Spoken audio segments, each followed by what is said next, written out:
Alright, I'm a born and raised New Englander, and that means that in this video, we're going to talk about the best part of the country, and also mention New York a tiny bit, I guess. Come on, bring it in, roll the tape before the comments have time to get mad at me. On April 8th, 2024, the skies over New York State darkened for the first time in 99 years at 3:16 and 46 seconds. Sweeping through the towns of Jamestown and Dunkirk, and along the shores of Lake Erie over the next 90 seconds, over 3 minutes of totality reached the 300,000 person city of Buffalo and the natural wonder of Niagara Falls at 3:18 p.m. Though cloudy there on April 8th, viewers on both sides of the international border not only see a scenic view of the falls, but also experience a total eclipse of the sun. Simultaneously, the eclipse continues to sweep through western New York, reaching Rochester for over 3.5 minutes at 3:20 p.m.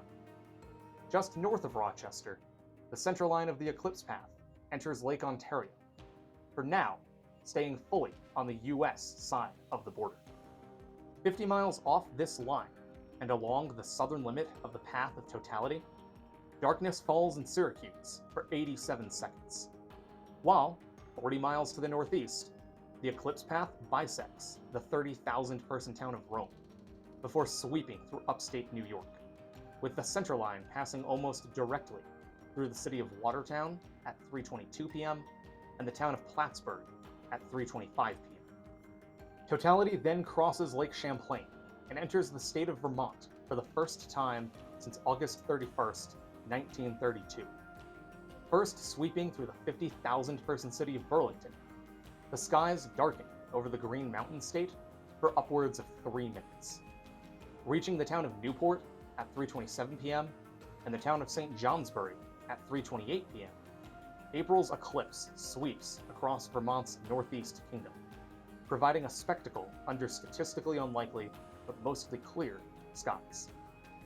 As the edge of the umbra enters St. Johnsbury, Vermont, the central shadow reaches Colebrook, New Hampshire at 3:28 and 2 seconds, turning the skies to dusk over the Granite State for the first time in 65 years.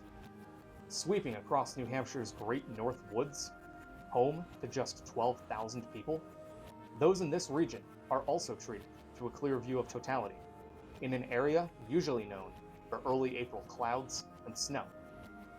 24 seconds after entering New Hampshire, the eclipse crosses into Maine, the final state of 16 to see the umbral shadow of the moon on April 8th.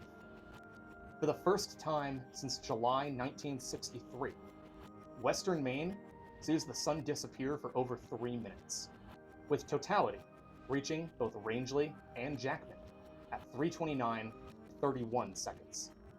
Conversely, just 12 miles south of the path of totality, the 7,700 person town of Farmington, one of the largest towns in the area, experiences a 99.67% partial eclipse.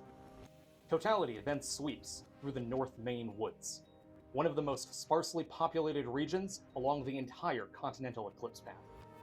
It's here that the center line almost directly crosses over Maine's highest point, Mount Katahdin, before, at 3:32 p.m., reaching 8,000 person towns, including Presque Isle and Caribou, nestled in far northeast Maine.